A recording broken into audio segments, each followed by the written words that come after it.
오늘 읽은 말씀에 근거해서 이사야 강의 19번째 시간으로 어린 양을 보라라고 하는 제목으로 말씀드리겠습니다.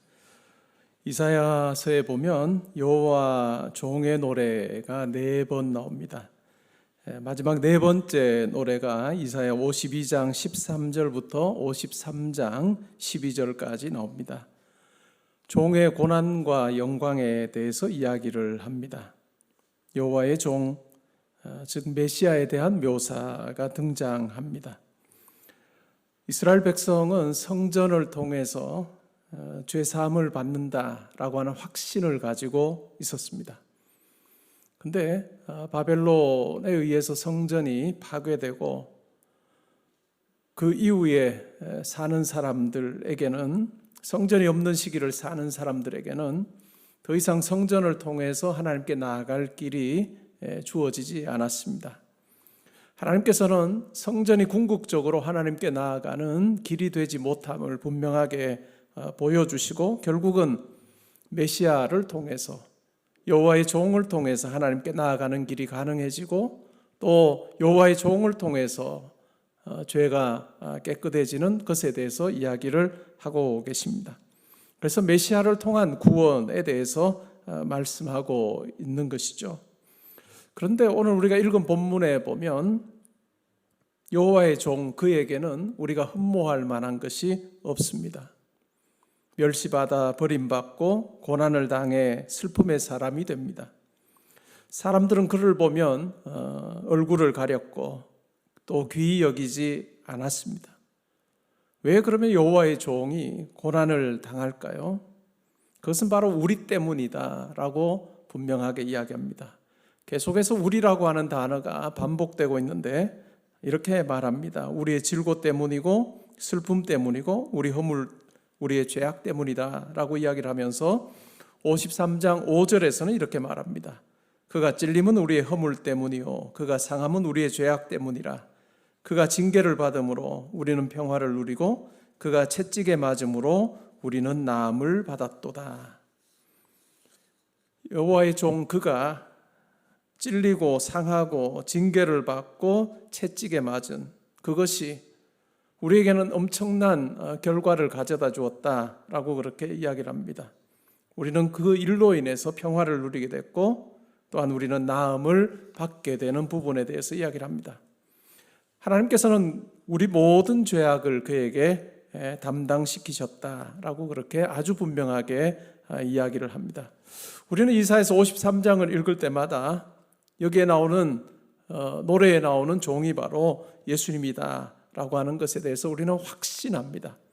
그리고 신약 성경에도 보면 신약의 기자들이 이 여호와의 종이 바로 예수 그리스도이심에 대해서 분명하게 이야기를 하고, 이 여호와의 고난이 바로 예수 그리스도의 십자가와 연결돼서 십자가로 말미암아 우리가 구원을 얻게 되었다라고 아주 담대하게 선언을 합니다. 그런데 유대인들의 경우에는 그러하지 않습니다. 그렇게 이해하지 않습니다. 기독교에서 이사야서 53장에 나오는 여호와의 종을 예수 그리스도와 연결시켜서 이해하기 전에는 많은 유대인들의 글을 보면 여기에 나오는 이 여호와의 종은 바로 메시아다라고 그렇게 이야기를 하고 있습니다. 그런데 1세기 중후반에 신약 성경이 기록이 되고 또 교회가 생기고 이사야 53장을 예수 그리스도와 관련시켜서 이해를 하는 그 작업이 아주 활발하게 이루어졌습니다. 그러한 작업이 이루어지고 나서 주 2세기 이후에 나오는 랍비들의 글을 보면 여기서 말하는 여호와의 종이 예수 그리스도가 아니고, 또한 여호와의 종이 하는 일에 대해서 해석하기를 무너진 성전을 짓는 자로 그렇게 묘사를 하고 있습니다. 그러니까 철저하게 유대인들은 이 여호와의 종이 예수 그리스도가 아니다라고 하는 입장에서 주 2세기부터 글을 쓰기 시작했고, 오늘날도 여전히 유대인들은 이사야서 53장을 예수 그리스도와 연관시켜서 이해하고 있지 않습니다. 그런데 우리는 이 사건이야말로, 여기서 말한 이 노래에 나오는 이 이야기야말로 예수 그리스도를 통해서 온전히 성취됐다라고 하는 것을 우리는 잘 알고 있습니다. 그러면 왜 하나님께서 예수님에게 우리 죄악을 담당시키셨을까요? 로마서 3장 23절은 이렇게 말합니다. 모든 사람이 죄를 범하였음에 하나님의 영광에 이르지 못하더니. 여기서 우리가 주목해야 하는 것은 모든입니다. 모든 사람이라고 이야기를 합니다. 바울 사도는 로마서 1장 2장에서 왜 모든 사람이 다 죄인인가 라고 하는 부분에 대해서 이야기를 하고 있습니다.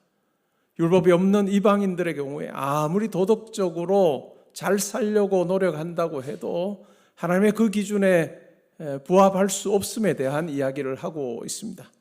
그리고 율법을 가지고 있는 유대인들의 경우에도 하나님의 뜻이 담겨있는 그 율법을 도무지 온전히 지킬 수 없는 그 같은 형편에 살고 있음에 대해서 이야기를 합니다. 그래서 이방이든지 유대인이든지 상관없이 모든 사람이 다 죄를 범하여서 하나님의 영광에 이르지 못한다라고 그렇게 바울 사도는 이야기를 하고 있습니다.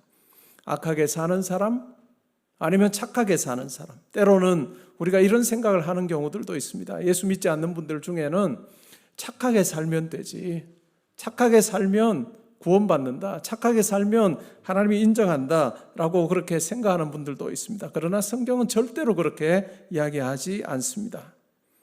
착하게 사는 사람과 악하게 사는 사람 사이에 구원에 있어서는 아무런 차별이 없다라고 그렇게 말합니다.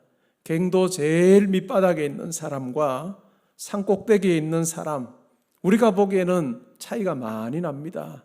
그러나 하나님 보시기에는 아무런 차이가 없습니다. 갱도 밑바닥에 있다 해도, 또 산꼭대기에 있다 해도 하늘의 별을 만질 수 없는 것은 똑같기 때문에 그러합니다. 하나님의 기준에 절대적으로 미칠 수 없는 존재, 그것이 바로 우리 인간이다라고 그렇게 이야기를 합니다. 우리 인간이 타락함으로 인해서 우리가 이 세상에 태어날 때부터 우리는 죄를 먹고 마시는 존재로 우리가 이 세상에 태어난다라고 그렇게 말씀하고 있습니다. 근데 하나님께서는 이와 같은 우리 인간의 비참함을 그냥 내버려 두지 않으셨습니다. 에베소서 1장 4절 5절에 이런 내용이 나옵니다. 곧 창세전에 그리스도 안에서 우리를 택하사 우리로 사랑 안에서 그 앞에 거룩하고 흠이 없게 하시려고 그 기쁘신 뜻대로 우리를 예정하사 예수 그리스도로 말미암아 자기의 아들이 되게 하셨으니, 아들을 통해서 죄 가운데 있는 우리를 구원하시려는 하나님의 계획이 창세전에 있었다라고 그렇게 이야기합니다. 우리를 구원하시고자 하는 그 계획이 그냥 갑작스럽게 생겨난 비상사태가 아니라 하나님께서는 창세전부터 우리를 예수 그리스도 안에서 구원하고자 하는 영원한 작정과 계획을 가지고 계셨다라고 그렇게 말씀하고 있습니다. 그리고 하나님은 때가 되었을 때, 갈라디아 4장 4절부터 7절에 나오는 것처럼 때가 참에 하나님의 아들을 이 세상에, 이 땅에 보내셔서 우리를 구원하셨다라고 하는 분명한 사실에 대해서 이야기를 하고 있습니다. 로마서 3장 25절은 이렇게 말하죠. 하나님께서 길이 참으시는 중에 전에 지은 죄를 간과하심으로 자기의 의로우심을 나타내려 하셨다라고 그렇게 말합니다. 3장 25절에서 말하는 하나님께서 사람들이 지은 죄를 간과하셨다라고 하는 것은 그냥 눈 감아주시고 기억하지 않겠다라고 하는 그 말씀이 아닙니다. 우리 인간이 지은 그 죄를 제거하기 위해서 하나님께서는 자기 아들을 화목제물로 보내주셨습니다. 구약시대는 동물의 피를 가지고 그들의 죄를 사함받으려고 했지만 그 동물의 피는 도무지 우리 인간의 죄를 깨끗하게 할 수 없었음을 우리는 히브리서의 말씀을 통해서 잘 알고 있습니다. 그렇기 때문에 하나님께서는 자기 아들을 우리의 모양으로 이 세상에 보내셔서 우리가 감당해야 되는 그 죄값을 대신 지불하게 하셨습니다. 우리를 위하여, 우리를 대신하여 예수께서 십자가에 달려 죽으심으로 말미암아 우리의 죄가 깨끗하게 되었습니다. 하나님께서는 그의 아들이 바로 어린 양이 되어서 사람의 모든 죄를 지고 우리가 감당해야 하는 진노의 잔을 마시게 하셨습니다. 이 일이 얼마나 힘들었는지 우리가 고난주간에 묵상해야 하는 말씀들 중에 보면 내 하나님 내 하나님 어찌하여 나를 버리시나이까 라고 그렇게 예수님께서는 십자가상에서 절규하셨던 그 내용을 우리는 잘 알고 있습니다. 하나님의 아들이 하나님 아버지와 단절되도록 하는 철저한 고독과 영혼의 고갈을 경험하게 하셨습니다. 하나님께서는 죄를 눈 감으시는 분이 아니라 죄를 싫어하시고 죄에 대한 대가를 반드시 지불하게 하시는 분이신데 그 대가를 바로 자기의 아들을 내어줌으로 지불하셨다는 놀라운 이야기가 바로 구원의 이야기입니다. 그래서 하나님의 공의를 만족시키고 또한 우리를 향한 사랑을 만족시키는 그 자리가 바로 십자가의 자리입니다. 하나님께서는 죄를 싫어하셔서 우리를 심판하시고 우리를 정죄하셔야 마땅하지만 그러나 우리를 정죄하는 대신에 자기의 아들이 우리의 죄값을 대신 담당하게 하심으로 하나님의 공의를 충족시켰고 또한 그것을 통해서 우리를 사랑하심으로 우리를 하나님의 아들, 딸 되게 하신 놀라운 은혜를 베풀어 주셨습니다. 그래서 십자가는 하나님의 공의와 사랑이 만나는 자리가 바로 십자가라 할 수 있습니다. 바울은 이 놀라운 일에 대해서 고린도후서 5장 21절에서 이렇게 말합니다. 하나님이 죄를 알지도 못하신 이를 우리를 대신하여 죄로 삼으신 것은 우리로 하여금 그 안에서 하나님의 의가 되게 하려 하심이라. 예수께서 우리를 위해 죄가 되심으로 우리가 하나님의 의가 되었다는 이 놀라운 사실을 우리는 신앙생활하는 중에 어떤 상황에서도 우리는 잊지 말아야 할 것입니다. 그래서 하나님께서 우리의 죄에 대해서 예수 그리스도를 통해서 아주 말끔히 제거하여 주시어서 우리가 하나님 앞에서 의로운 자로 받아들여지는 그 같은 놀라운 일이 있었습니다. 시편 103편 12절에서는 이렇게 말합니다. 동이 서에서 먼 것 같이 우리의 죄가를 우리에게서 멀리 옮기셨으며 이사야서 38장 17절에는 히스기야의 기도가 나옵니다. 보옵소서 내게 큰 고통을 더하신 것은 내게 평안을 주려 하심이라. 주께서 내 영혼을 사랑하사 멸망의 구덩이에서 건지셨고 내 모든 죄를 주의 등 뒤에 던지셨나이다. 이사야 44장 22절에는 내 허물을 빽빽한 구름같이 내 죄를 안개같이 없애셨다라고 이야기합니다. 그리고 미가서 7장 19절에 보면 죄악을 발로 밟으시고 모든 죄를 깊은 바다에 던지셨다라고 그렇게 이야기합니다. 이것이 가능하도록 하기 위해서 하나님께서는 자기 아들을 우리를 위하여 내어주셨다라고 그렇게 이야기를 하고 있습니다. 우리가 하나님 자녀로 사는 것, 우리가 하나님 자녀로 살며 의롭다 그렇게 인정받는 그것은 절대적으로 하나님께 주신 것입니다. 우리의 노력과 공로에 의한 것이 아니라 하나님께서 전적으로 우리를 사랑하셔서 그와 같은 일을 행하셨다는 것을 우리는 기억할 필요가 있습니다. 영어 표현 중에 bearing the hatchet이라고 하는 표현이 있습니다. bearing이라고 하는 건 묻는다는 의미고 hatchet이라고 하는 작은 도끼입니다. 인디안들이 싸울 때 사용하는 도끼이죠. 손도끼입니다. 이 말의 의미는 화해하다라고 하는 의미입니다. 싸울 때 쓰는 손도끼를 땅에 묻는다는 말이죠. 근데 사람들은 어떨까요? 이 손도끼의 손잡이가 보이도록 땅에 묻습니다. 그래서 언제든지 필요하면 다시 도끼를 꺼내서 전쟁을 벌이는 것이 인지상정입니다. 다시 도끼를 꺼내어서 전쟁을 벌일 때 digging the hatchet이라고 그렇게 이야기합니다. 근데 하나님께서는 그의 손도끼를 영원히 땅에 묻으셨습니다. 표시도 해두지 않으시고 예수 그리스도의 십자가 사건을 통해서 우리를 향한 완전한 화해가 이루어지도록 다시 우리와 싸우지 않아야 하시는 그런 하나님으로 자기 아들을 내어주심으로 더 이상 이 싸움에 필요한 손도끼를 더 이상 파내어 손에 잡지 않으시는 그런 하나님이심에 대해서 우리는 분명히 경험하며 사는 것이 중요합니다. 하나님과의 화해를 경험한 바울은 자기에게 일어난 변화를 갈라디아서 2장 20절에서 이렇게 고백합니다. 우리 다 함께 같이 한번 갈라디아서 2장 20절 말씀을 함께 읽으면 좋겠습니다. 함께 읽습니다. 내가 그리스도와 함께 십자가에 못 박혔나니 그런즉 이제는 내가 사는 것이 아니요 오직 내 안에 그리스도께서 사시는 것이라. 이제 내가 육체 가운데 사는 것은 나를 사랑하사 나를 위하여 자기 몸을 버리신 하나님의 아들을 믿는 믿음 안에서 사는 것이라. 아멘. 이 고백이야말로 예수 그리스도 안에서 죄사함 받은 자의 고백이라 할 수 있습니다. 이전에 죄에 익숙했던 그 옛자는 그리스도의 십자가 위에서 함께 더불어 못 박히고 이제는 다시 그리스도 안에서 새로운 생명으로 태어나서 하나님의 아들을 믿는 믿음 안에서 사는 것, 이것이 바로 우리 신앙생활이다 라고 그렇게 바울은 분명하게 이야기하고 있습니다.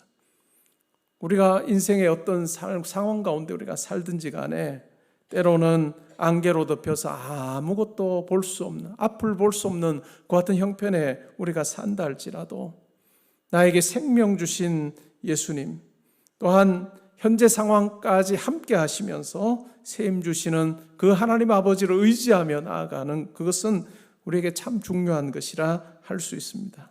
우리가 이 마음으로 살 때 우리의 삶에서 감격과 기쁨이 끊이지 않을 것입니다.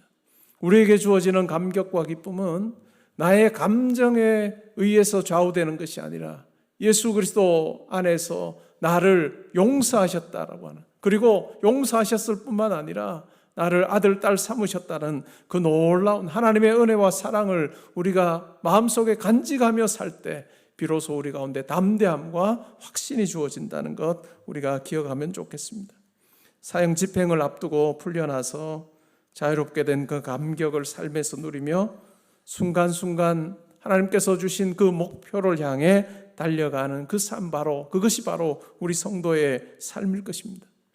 러시아의 대문호였던 도스토옙스키는 1849년에 상트페테르부르크 광장에서 사형 집행되기로 예정되어 있었습니다. 근데 마지막 순간에 사형이 취소되고 감형을 받았습니다. 그는 훗날 이렇게 그때의 감정을 적고 있습니다. 내 기억에 그날처럼 행복한 시간은 없었다. 나는 감방을 왔다 갔다 하며 내가 할 수 있는 가장 큰 소리로 노래했다. 내 삶을 돌려받은 것이 너무도 기뻤다. 사형 집행으로 인해 이슬로 사라져야 되는 자기가 사형이 취소되고 감형을 받았을 때 감방을 왔다 갔다 하면서 할 수 있는 가장 큰 소리로 노래했다라고 그렇게 이야기를 합니다. 감형되었던 날 그의 형 미카엘에게 편지를 씁니다. 내용은 이렇습니다. 나의 과거를 돌아보며 내가 무의미한 일에 얼마나 많은 것을 허비했는지, 내가 어리석은 행동, 잘못, 게으름, 무능력한 생활 속에서 얼마나 헤매고 있었는지, 내 삶에서 얼마나 감사하지 않고 살았는지, 내 마음과 영혼에 얼마나 자주 죄를 범했는지 생각해 볼 때 마음이 쓰라려 오는 것을 느낀다. 삶은 선물이다. 삶은 행복이며 매 순간 영원한 행복이 될 수 있다. 이 사실을 젊어서 알았더라면 이라고 그렇게 형에게 편지를 썼습니다. 오늘날 이 시대를 공간의 시간을 삼키는 시대라고 그렇게 말합니다. 인생길을 걸으면서 사람들마다 무언가를 움켜쥐려고 그렇게 노력을 합니다. 그것이 물질일 수도 있고 명예일 수도 있고 또한 명성일 수도 있습니다.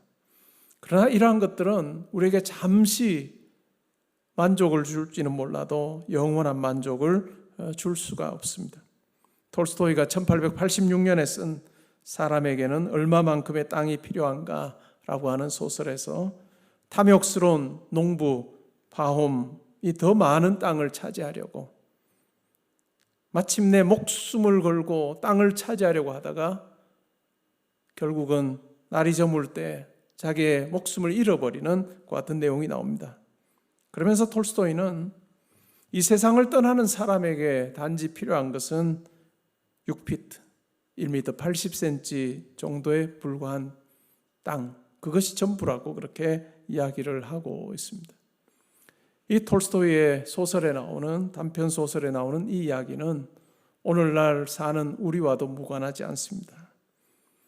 공간이 시간을 삼켜버리는, 때로는 내가 아파트 하나 장만하기 위해서, 내가 살 집 하나 마련하기 위해서 그것이 우리 인생의 목적이 되고 목표가 되어서 사는 사람이 얼마나 많은지 모릅니다. 집을 얻고자 모든 것을 희생하며 사는 것입니다. 그래도 얻는 사람은 많지 않습니다. 그런데 어느 날 거울에 비친 자기의 모습을 보게 됩니다. 집은 얻고 내가 원하는 것은 얻었으나 거울에 비친 자기의 모습을 보면 세월의 흐름을 보고 놀라는 경우가 참 많이 있습니다. 이것이 오늘날 현대인들의 모습이라 할 수 있습니다. 여러분의 삶은 어떠한지요? 여러분, 이 땅에서의 삶을 살면서 오늘 이사야서 53장에 등장하는 이 여호와의 종의 질고를 당함과 고난당함이 바로 나를 하나님께서 자기의 아들, 딸 삼으시기 위한 목적이었고, 또한 나를 천국 백성 삼으셔서 나로 하여금 이 땅에서의 삶에도 하나님 백성답게 살기를 원하시는 그 하나님의 마음 알아서 그렇게 우리가 살기를 원하는 하나님의 분명한 뜻이 있다는 것을 우리는 기억하면 좋겠습니다. 그리고 우리의 삶, 이 땅의 삶으로 끝나는 것이 아닙니다. 만약에 우리의 삶이 이 땅의 삶으로 끝나는 것이 된다면 우리는 이 땅에 사는 동안에 유한한 이 땅의 삶에서 무엇인가 우리가 더 많이 가지고 떵떵거리며 살고 내가 조금이라도 이 땅에 여러 가지 것들을 누리는 그것이 우리의 목적이 되어야 할 것입니다. 그러나 우리 성도는 그것이 인생의 목적이 될 수 없는 것은 이 땅의 삶이 끝이 아니라 우리의 육신이 이 세상에 생명이 끝나는 날 그냥 없어지는 것이 아니라 영원한 하늘나라의 삶이 있고, 또한 예수 그리스도를 통해서 우리의 죽을 몸도 부활하여서 하나님과 영원한 영생의 삶을 우리가 사는 그와 같은 약속이 우리에게 있다는 것을 우리는 기억할 필요가 있습니다. 그럴 때 우리 인생에 어떤 시기를 살든지 간에 우리는 소망을 가지고 담대함을 가지고 살 수 있습니다. 예수 믿지 않는 분들은 인생의 후반전을 사는 것이 참 고되고 힘들다고 이야기를 많이 합니다. 그러면서 항상 옛날이여만 이야기합니다. 내가 왕년에 이렇게 했는데 할 수 있었던 게 많았고 내가 이렇게 떵떵거리며 살았는데 하는 이야기를 하다가 과거에 묻혀 사는 분들이 참 많습니다. 그러나 우리 성도의 삶은 그럴 필요가 없습니다. 우리의 매 순간순간 우리와 함께 하시는 하나님, 그리고 우리가 이 땅에서 살면서도 하나님을 만나며 살지만 또한 우리의 마지막 호흡하는 그 순간까지 하나님께서 우리와 함께 하시고 또한 우리를 하나님 나라로 인도하시는 그 분명한 약속과 소망이 우리 가운데 있기 때문에 우리는 담대함으로 우리에게 주어진 인생의 후반전도 하나님 나라 더 가까이 갈수록 우리 속에 소망이 커지고 하나님의 은혜가 더 커지는 그와 같은 감사의 삶을 우리가 살 수 있는 줄 압니다. 사랑하는 성도 여러분, 그와 같은 삶을 우리가 살아서 하나님께서 우리를 보실 때마다 흡족해 하시고 기뻐하시는 우리 모두가 되면 좋겠습니다.